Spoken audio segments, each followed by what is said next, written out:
Thank you for having me. Greatly appreciate it. That's a pleasure to get to meet people that otherwise I've only yelled at or insulted with cat names or otherwise done terrible things to online. So, what a pleasure. So this is based on a project that I did for a Western history class. I'm scoping this out for about 45 minutes. I gave a similar talk at the New Mexico Museum of History. There's a little bit of jargon, a little bit of theory. Not a whole lot. I kept it light, and I have a tendency to talk fast, so yell at me if I talk too quickly. Brief outline. We're going to skip some of this, but that's fine. And as always, it's a wonderful day for anthropology, so thank you for coming. And people who have funded me, which I greatly appreciate. Right, I'm on Twitter as @nuclearanthro, my Tran, right?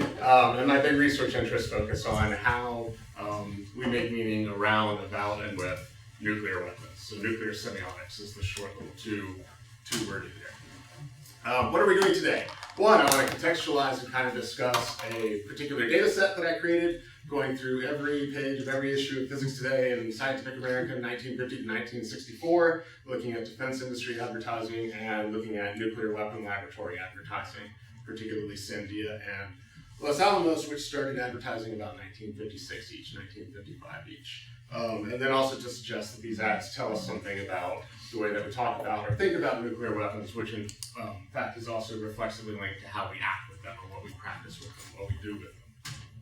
Yeah. So, arguments, there's a historical argument in here that these ads demonstrate some changes, some continuity over time, and it's worth paying attention to them for that because they also suggest some of the things that were going on at a fairly formative period of time during the U.S. nuclear weapons development, the late 50s, early 1960s. And then the other big argument is that these advertisements draw disproportionately on the so-called American Southwest in terms of meaning and discourses, and that these continued ways of talking about nuclear weapons are contemporarily present as well, as we saw, like, for instance, with the North Korea button tweet, and so on. So, understanding this is important because the way we talked about them then is still also the way that we kind of talk about them now. Hi, Adler.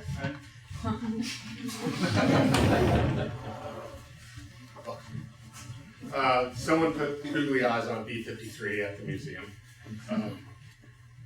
They've stayed on for several months, and I'm very happy about that. Right, brief theory and jargon. And I'm kind of a linguistic/semiotic anthro. One of the things that I think advertisements do really well is deconstruct our notion of like single authored text, right? An advertisement is almost by definition a collaborative act. You had Los Alamos and Sandia going to Ward Hicks Advertising, which is a big name in New Mexico. They are the ones who ended up with the Land of Enchantment.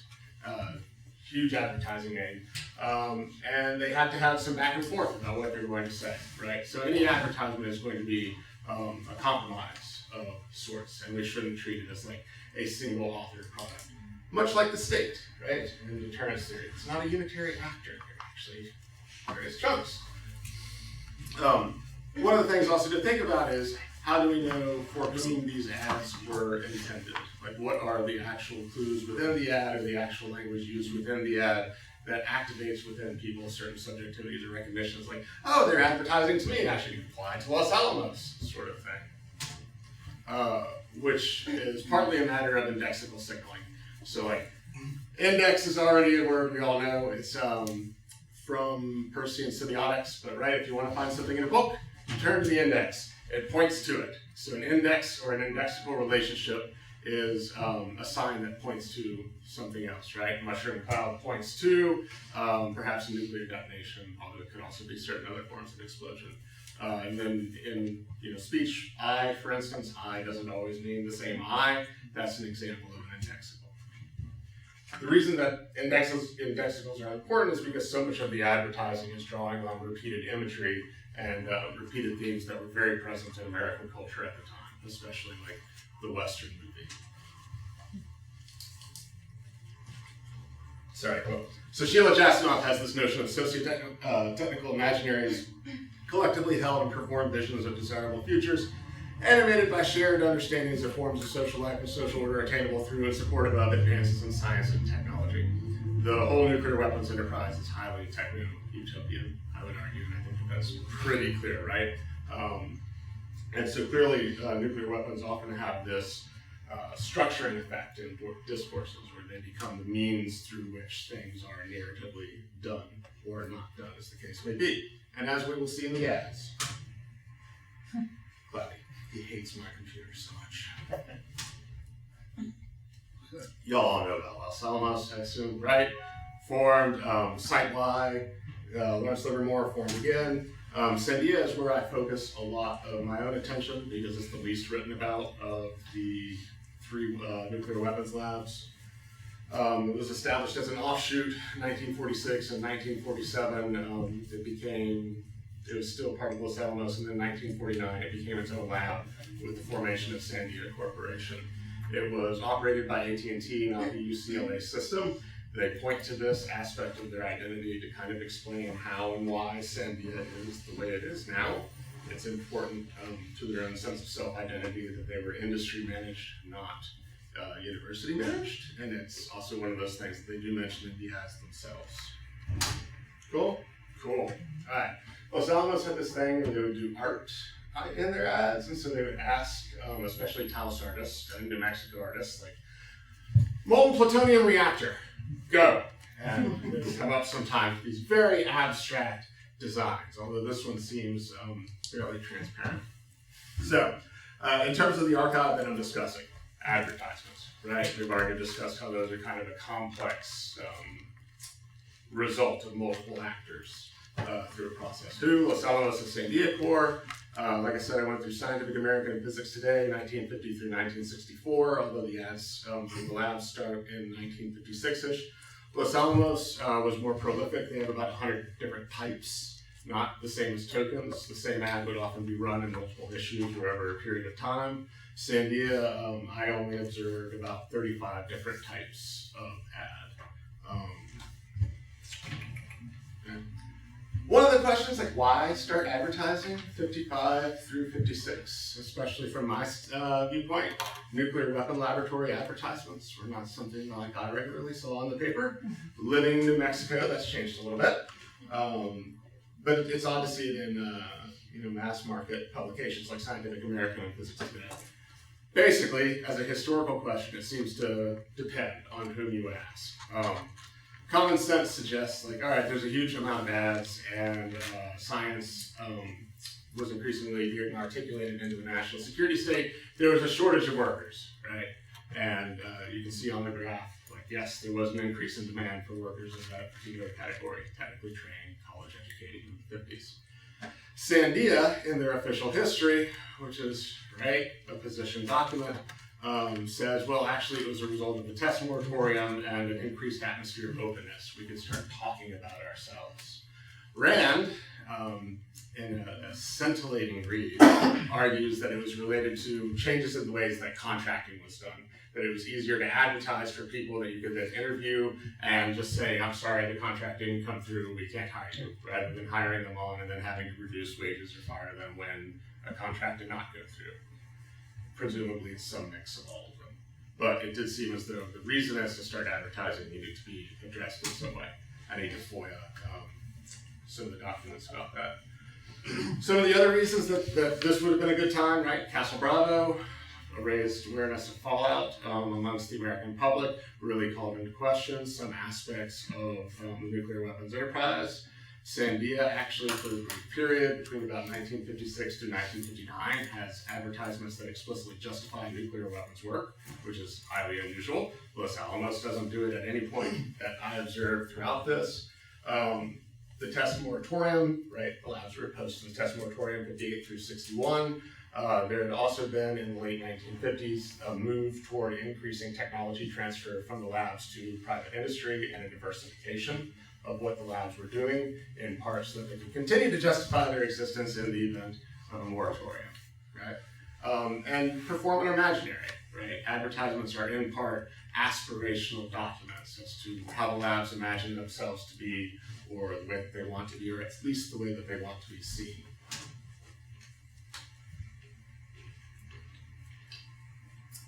Mad Men was probably like too soft after going through these ads. Like, I don't think Physics Today had an article authored by a woman until 1960, and it was Lise Meitner. writing about women in physics type of deal. So the odds are really sexist, like really sexist. There is an increase though in the number of women shown. Los Alamos and Sandia both started getting from ads that were like, "We need men." Like, me too. But we're looking for men. We're looking for people, or we need men and women, or we need qualified graduates, sort of thing. And then also there's a major emphasis or shifting emphasis away from the specifically nuclear weapons work at the laboratory to non-nuclear weapons work, and that continues today. If you follow them on Twitter, 90% of what Los Alamos and Sandia tweet about are non-nuclear related, not directly nuclear weapon related, even though it's still well over half their budget. Drives me nuts.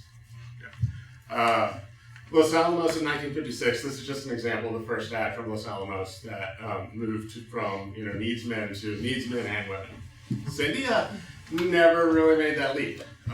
They started with 1960 on, presumably as an impact of broader cultural forces and equal opportunity offices and such. They moved to, we are a equal opportunity employer, we're looking for PhDs, etc.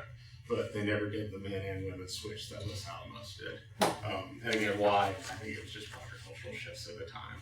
So advertisements are always embedded in particular historical, sociocultural context. So Los Alamos, for here, world famous Los Alamos Scientific Laboratory, responsible for unleashing the terrifying power of the atom, we are now pioneering and harnessing this power for beneficial uses. Again, started in 1956. The complex was starting to achieve a more set form. There was more focus on technology transfer to private industry. Sandia, right, nuclear weapons are still our main task, but in doing it, we've learned much in the way of theory and advanced technique that has application outside the field of weaponry. Look at all these great spin-offs we get, right? You still hear that argument. Continued. That said, Sandia does some awesome stuff. If you need radiation hard electronics in industry, you go to Sandia. Because for some reason, they have expertise in that. Can we interrupt at all, or do you want? Yeah, please. So I'm just curious in the timing here. You're emphasizing nuclear weapons, but this was also the period of Project Plowshare and the P&E work. Yep. I'm not certain how much of that was done at Sandia, but is that? I know it was done at Livermore, but my guess is that it probably also included the other lab. Maybe I'm mistaken. I'm just really curious whether Sandia was also engaged in the P&E activities. At least in terms of the advertising of this period, I do not recall any of the Plowshares tests being mentioned. There is a Los Alamos advertisement. I don't believe that it's in this slide set that does talk about peaceful uses and about how Los Alamos has sent people to the UN conference on peaceful uses, and here are all these documents that they sent. And Physics Today, at least, or Scientific American, one of them, did have at least one series that I posted to Twitter and on my Dropbox about Plowshares, but not necessarily in the advertisements themselves. It was Teller a pet project very much. Yeah. I don't want to derail you too much. Why did you stop at 1964? Just curious. I figured that Cuban Missile Crisis, right, it gives you a year or two to kind of incorporate that, and then you have this sort of long period where everything's a little bit more quiescent. Yeah. Up until the 70s. Yeah. Yeah, Bill, in answer to your question about Sandia and P&Es, that Sandia always has had and still does have the obligation to do the fusing, firing, and arming. Yeah. And that's essential for the P&Es as well as for any nuclear weapons. So they're... Okay, yeah, thanks, George. That's okay. All right. Cool. Right, so these are later ads. So by 1964 and really by the late 1950s, early 1960s, you see this move into nuclear propulsion, and then you see a move into things like rocket science, material science and reactor designs and so on. So these are two, and I really love the Los Alamos, like, show us fuel elements, and here's the artistic creation of it, right? And Sandia talking about these atmospheric monitors for nuclear debris without actually mentioning nuclear weapons at all, or their work on nuclear weapons at all. So it started to get a lot more euphemistic and sanitized as time went on, which I think is in keeping with the way, again, the broader culture kind of was at the time. So remember our definition of imaginaries, and labs through indexical signaling, right, pointing to relationships, are constructing certain imaginaries about New Mexico, about nuclear technology, about America, etc. And one of the ways that these sort of modernist narratives work is through this contrast and by analogy, right? You set something that is defined as non-modern to one side, and then you by analogy turn it to whatever the current modern is. We'll see that in particular with Sandia, like when we discuss the warhead, right? And in this case, Los Alamos is offering, a contrast, a modernist contrast between, okay, here's the way it was done, here's the way we do it now, progress, right? And again, invoking these notions of atomic science, which at the time was like the cutting edge of progress, period. So both labs repeatedly contrast hypermodern nuclear tech to pre- or non-modern exoticized imaginaries of New Mexico, native peoples, and others. And we'll see that especially with one of the other Sandia ads in a moment. Yes, so it starts even at the level of the graphic, right? Los Alamos is drawing on a particular Western style to make their stylized atom bolo tie. The Sandia Corporation, had you not noticed that one? I'd always been baffled by what the hell it was. Yeah, that's what it's supposed to be. It's supposed to be a bolo tie, yes. And supposedly you could tell like the engineers from the scientists by who wore a bolo tie and who wore the skinny tie. The Sandia Corporation. Clearly, they need the money back from the madman. I think he's dead now. The Sandia Corporation Thunderbird was explicitly drawn from local native imagery. It was an employee contest, and that's the one that they selected, according to their official history of the Johnston 1997 one. In both of these ads, again, you have that contrast, right? This sort of bucolic imagery, horseback riding, Oppenheimer, the ranch school, right? And then you have this discussion of what was then cutting-edge, hyper-modern technological equipment. 3 computers, 2 reactors, sort of thing. And then the Los Alamos, a challenging place to work, a stimulating place to live. Again, you have this repeated contrast and analogical turning, as you have, right? The guy in the laboratory, but then you also have this wonderful, very hetero domestic scene. We're out in nature, we're having a picnic before Daddy goes back to the laboratory, sort of deal. And again, all very, very rooted in this mythic, romantic imaginary of the quote-unquote American Southwest. So this set of ads from Sandia is really interesting, to put it mildly, or I find them exceptionally fascinating because it's actually a mass magazine effort to convince the American public or to continue support by the American public for nuclear weapons work, right? Through some really fascinating imagery and rhetorical arguments. So with Warhead, I'm going to read a chunk. Centuries ago, the Indians of New Mexico, it's not centuries, it's like literally thousands of years, but whatever, right? But notice there's this sort of mythic time that's getting invoked. These people that were here and then modernity pushed them away. Centuries ago, the Indians of New Mexico designed and developed warheads like this one. Today, analogical turning, we at Sandia Corporation do very much the same job because making these warheads and making nuclear weapons is, of course, directly applicable. But we call it research and development in the ordnance phases of nuclear weapons for the Atomic Energy Commission. The people who made these primitive warheads also applied many of the same skills and techniques to produce implements of peace, grinding stones, knives, needles, and quite a few others. Here again, we at Sandia follow a similar pattern in the pursuit of our main task, nukes. We study many things in widely varied fields, ranging from nuclear phenomena to numbers theory, from meteorology to metalworking. We learn basic blah, blah, blah, blah, blah, blah, blah, right? Given the war plans at the time, we're going to kill tens of millions of people. I think that it's quite a stretch to equate conflict using those warheads to conflicts using the other sort of warheads. But, right, that's how analogy works, and that's how these sort of modernist contrasts work.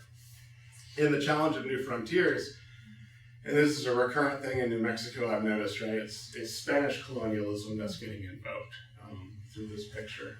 And common discursive move throughout these advertisements is to discuss knowledge and sciences, this endless horizon exploration thing. So here in the West, where sweeping plains and lofty mesas once challenged the conquistadors of New Mexico, Sandia Laboratory now explores new frontiers of science and engineering, seeking the answers to vital questions in many areas of knowledge. And then it describes itself, the number of people, et cetera, et cetera, et cetera. So these are here as examples of both that sort of modernist contrast and the ways in which Sandia is mobilizing particular colonial imaginary of New Mexico to justify nuclear weapons work, which is not what I would have really expected going into this project on first principles. Right? So again, Westerns were big. And this in particular is the sort of imaginary that I think is especially on display in the current administration, such as it is, right? This view, a particular view about violence and power and compellence. The Peacemaker ad, on which a cult is superimposed on a mushroom cloud, they called this weapon the Peacemaker in the hands of the Western lawmen. It brought peace and order to the turbulent frontier. In the West today, so again, there's that analogical turning, Sandia Corporation engineers and scientists explore new frontiers to research and development engineering to produce modern peacemakers, the nuclear weapons that deter aggression and provide a vital element of security for the nations of the free world. So in America, right, there's this sort of myth of regenerative violence, and it's partly related to the Taylor frontier idea, right? That it was through our formative experience of the frontier and through the violence of the frontier that modern America was made into what modern America is. And you see a resonance with that. Once again, I would question the comparability of a pistol to the development of multi-megaton nuclear warheads able to be delivered in a rapid period of time for bringing peace. But, you know, cool. The other fun one, this is one of my favorites, right? No Second Best, which is very clearly drawing on the Western lawman myth once again. And you have, I mean, you've all seen the movies, and once again, at the time, Westerns were the most popular genre in American culture, right? And it invokes this sort of Manichaean struggle, struggle, good versus evil, right? So the text, when an aggressor threatens, you can't be second best. That's the way it is in our business, too. Our business is design and development of nuclear weapons. Weapons that stop potential aggressors and defend our freedom. And in this kind of work, either you're best or you're nothing. We can't afford to settle for less than the best, ever. And then Albuquerque gets described, as it always does. In Albuquerque, a fine climate and a blending of ancient and modern cultures, which makes my little anthropologist heart hurt, provide pressure-free, relaxed, pleasant living, UNM, advanced degree programs, etc., right?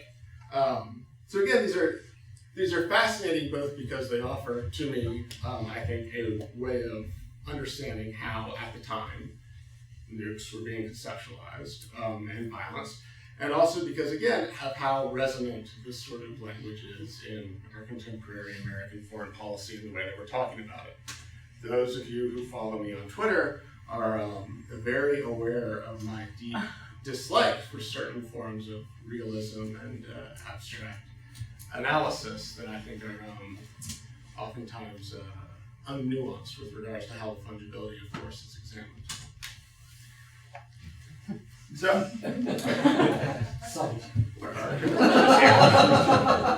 well, my research needs more funding. Clearly, I think that this would be a really awesome project to continue. And in a move certain to anger the Sandia archivists, I need to file a Freedom of Information Act saying, hey, I want every advertisement that you all ever did that you have archived. And it would be much easier for me just to go down there myself with the unclassified archives, and of course, some reason close to the public.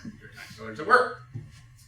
The second being nuclear weapon laboratory advertisements interact with, reflect, and contribute to the context and sort of semiotic moments that they're a part of.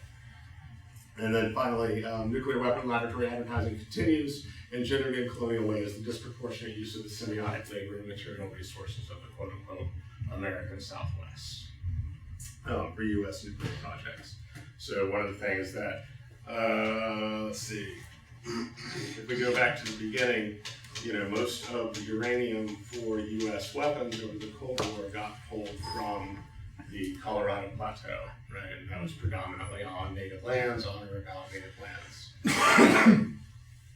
And this ad again continues, Union Carbide ad continues that modernist, pre-modern contrast with long ago, mythic time, right? Indian braves made their war paint from the colorful sandstones of the Colorado Plateau. They used uranium, blah, blah, blah, blah. But now, a new era beckons. What does atomic energy promise for you, right? Good old teleological progress scenarios. And so we'll go back through this, have some dead time. Okay, so the so what being, there's an implicit linguistic relativity hypothesis underlying this. It's saying that language, thought, and behavior are linked, and when they're linked around a potentially existential threat like nuclear weapons, it's a good idea that we have a handle on how that sort of stuff works. Carol Cohn being one of my favorite reads, and if you haven't read her yet, Sex and Death in the Rational World of Defense Intellectuals, wonderful article. Second, I would argue that understanding how we make meaning about around and through nuclear weapons can contribute to finding points of intervention and ways to manage them. And then finally, that the themes of these ads, 50 years old, 60-year-old ads continue to resonate today. And that's really worth discussing because nuclear deterrence is not like a Western standoff. And I'm sure that in the actual physical reality of Western standoffs, you had more than one situation where both people tended to die, or at least one of them was injured as well. So, conclusion, right? This continues. North Korean leader Kim Jong-un just stated that the nuclear button is on his desk at all times. Will someone from his depleted and food-starved regime, non-modern, please inform him that I too have a nuclear button, but it is a much bigger and more powerful one than his, and my button works. And this was the moment I stopped worrying about paying off my student loans.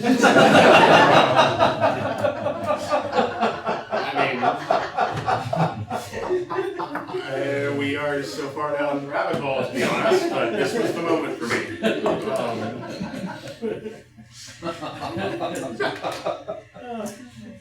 So that's what I have for you. I'm happy to take Thank you very much. questions. Absolutely. And the full archive is available on my Patreon, and I'm also happy to make it available to anybody for research purposes as well. It's something like 1,000 images, including the defense industries and not just the labs. The labs themselves, like I said, there are about 140 different types of each, and I'm happy to make that archive available if anybody wants to go through it.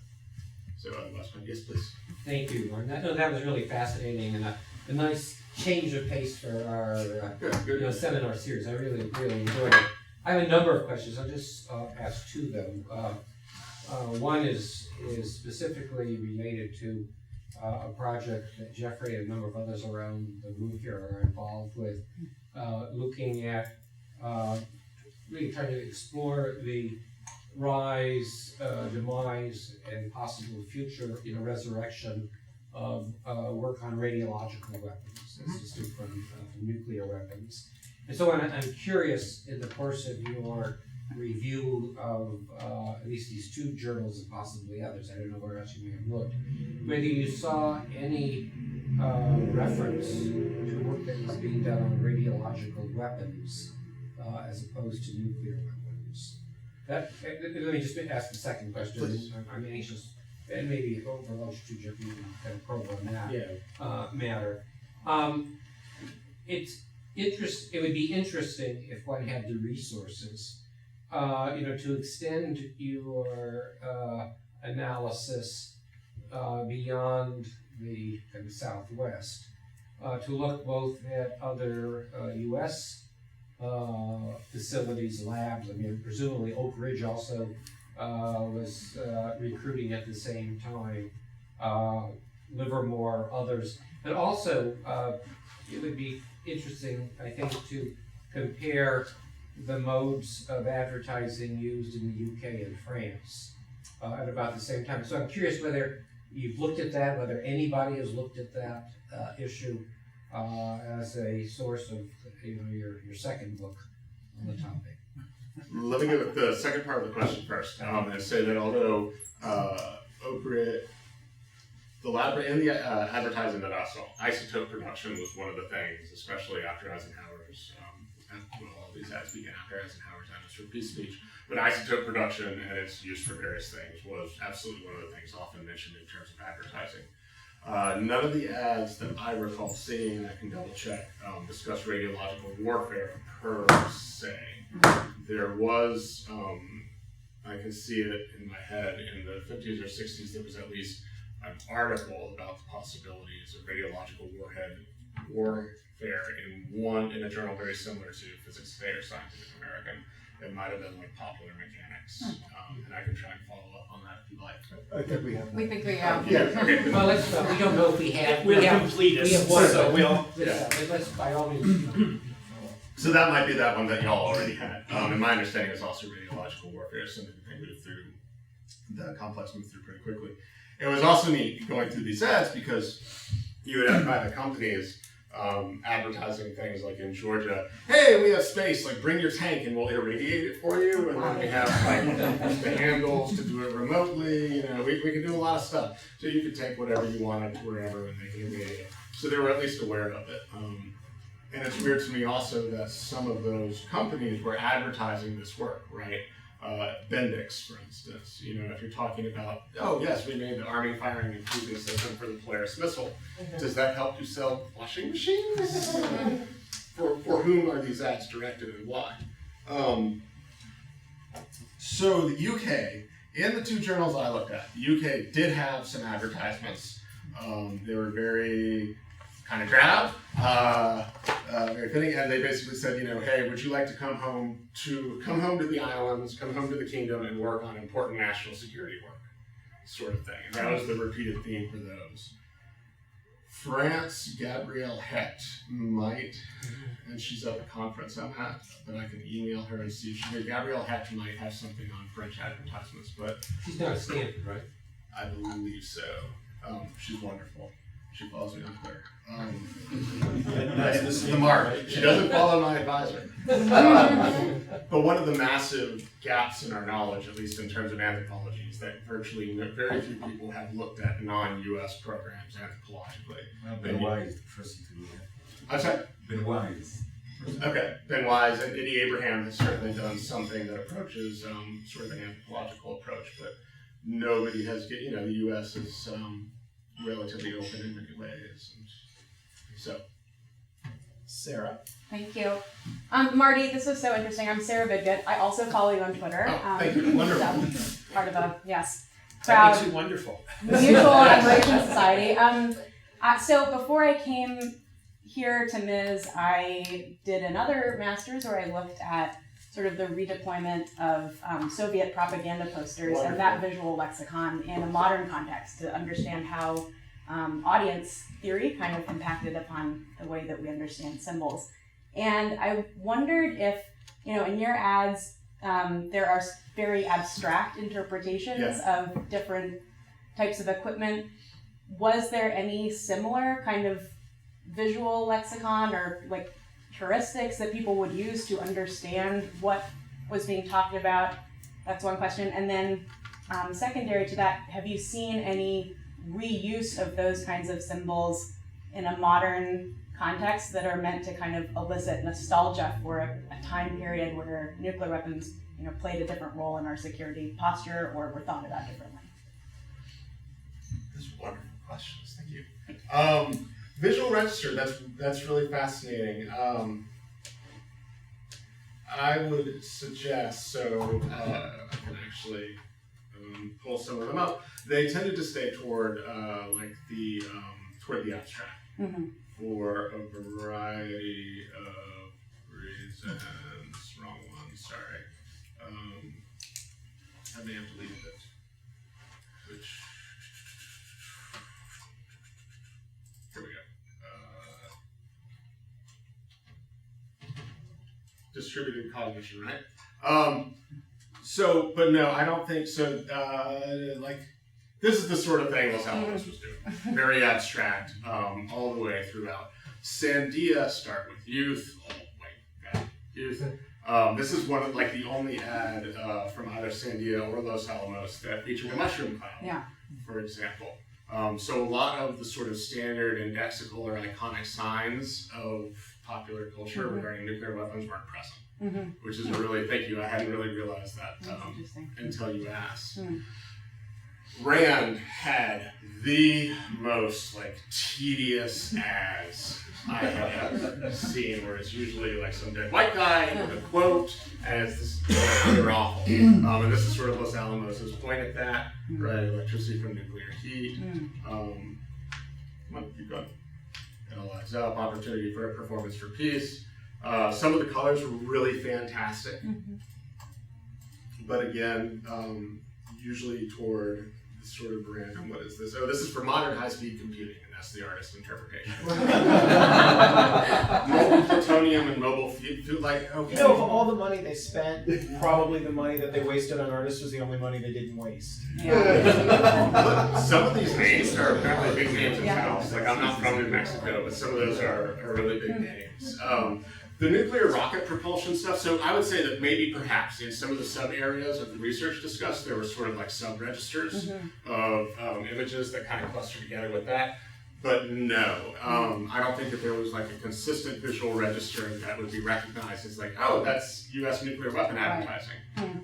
The private industry maybe fell a little bit more into that with regards to the quote-unquote American West. I argued in the Western history paper that you know, there were many Wests historically in the U.S. It's like, you know, talking about the Tennessee West, the Trans-Mississippi West, and I argue that they all kind of get like just broken down into the West in that particular visual symbol. And in part because I don't think I mean, we had such a period where most people weren't thinking about nukes in the U.S. And people would ask me, what does anthropology have to do with nuclear weapons? And then Trump got elected and they stopped asking that. Right? You know, people, but I don't think that these have a lot of recognition. Okay. And certainly not in the sense of style of the way like the Soviet propaganda posters did. So, Thanks. absolutely. Thank you. Okay, so my question is, I'm very like fascinated by all the images and like how you're really putting all this advertising together.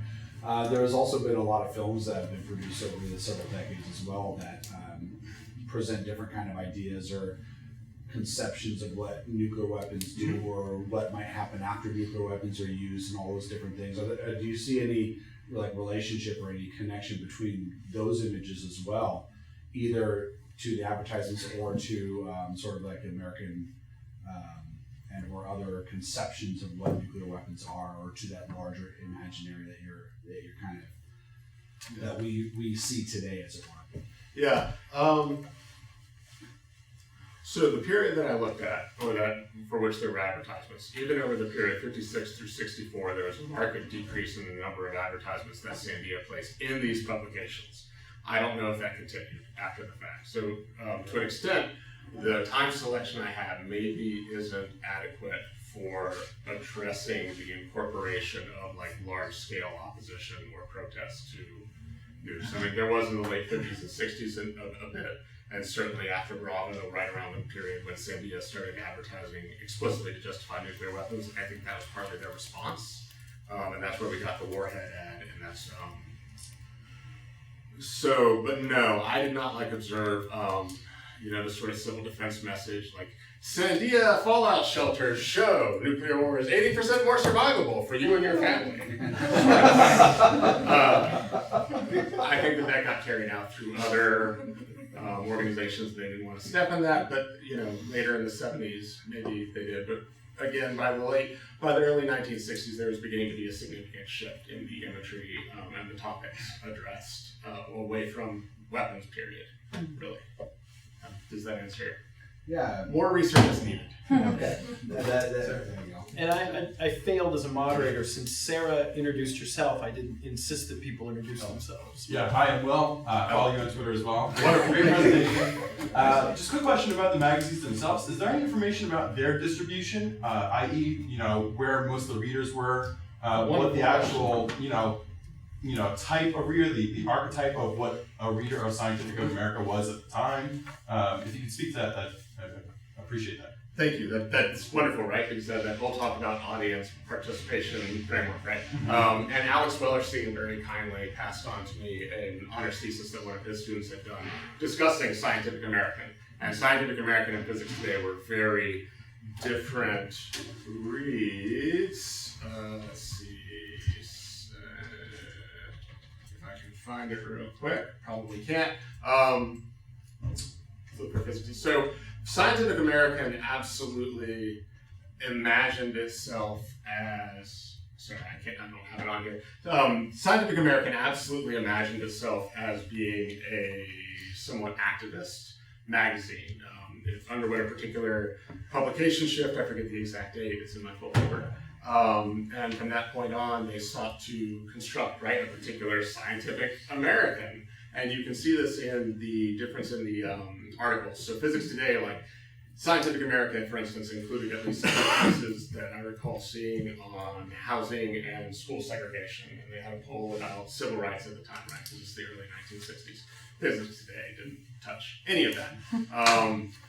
Scientific American had ads placed in it, like, you know, such and such 2066 doomsday. And it was this Malthusian discussion of when we were going to run out of food at the current rates of growth.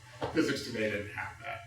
So certainly the advertisers were absolutely considering whom their audiences would be for each magazine and attempting to adapt to that. Physics Today, at least in the mid-1950s, like self-description that I saw, considered itself to be a magazine for the technically educated, but maybe not necessarily employed in the field, people who wanted to stay abreast of other areas not in their specialty. Scientific American, like I said, considered itself more of like a, you know, part of the Enlightenment progress. Education, people will be better, will help them to think through this sort of thing. So it's kind of weird to me, actually, that they advertised in Scientific American, right? At least if your only goal is recruitment. But the only goal wasn't recruitment. And we can see that in that most of the ads really are mostly about recruitment. Is that? Yeah, awesome. That's perfect. Thank you. Wonderful. Thank you. And my question is probably simple and not that sophisticated. And I'm not following you on Twitter, I will. Oh. You're welcome to it. There are cat pictures. Yeah, I was a cat person, but you said that your research needs funding. I mean, whom do you see as your potential funders? Where would you start looking for funders? Because it's really fascinating research which needs to go on. So what is your vision of who would fund you for? So hopefully my department will continue to fund me so much. I have asked, and I will be asking the National Security Studies Program at UNM to contribute money for me to go to Carnegie. I have a Patreon, as mentioned, right? Which you're all welcome to join. There are great rewards, or not, as you see fit. And the way that I pitch it is, you know, what I'm trying to do is help save the world, or try to, right? And that if we can understand this, and that even if you don't get on board with my argument about nuclear disarmament as a route to peace, there are still ways in which understanding how we think about and make meaning about around and through nuclear weapons can help us to take steps to make, you know, us all less likely to die in cleansing thermonuclear fire some nice November day. So that's kind of how I sell it, right? And I have a personal commitment to making my research data and findings available publicly. So my Freedom of Information Act requests, usually my patrons get a sneak peek. And then like recently I posted, I think it was over 12,000 pages worth of Sandia Lab News newsletter from 1951 to 1997. And the stuff in there is really amazing, in addition to being this sort of cultural product. And Sandia starts talking about like, here's our work on this program. And it offers details that I haven't seen elsewhere. And I wanted to make that available to everyone. Because there's more there than I can mine. Do you talk to the labs about your research? Are they aware? Hopefully the museum isn't aware of my Twitter. Yeah. That's where it's redacted, right? Because I'm hoping to use it as a field site.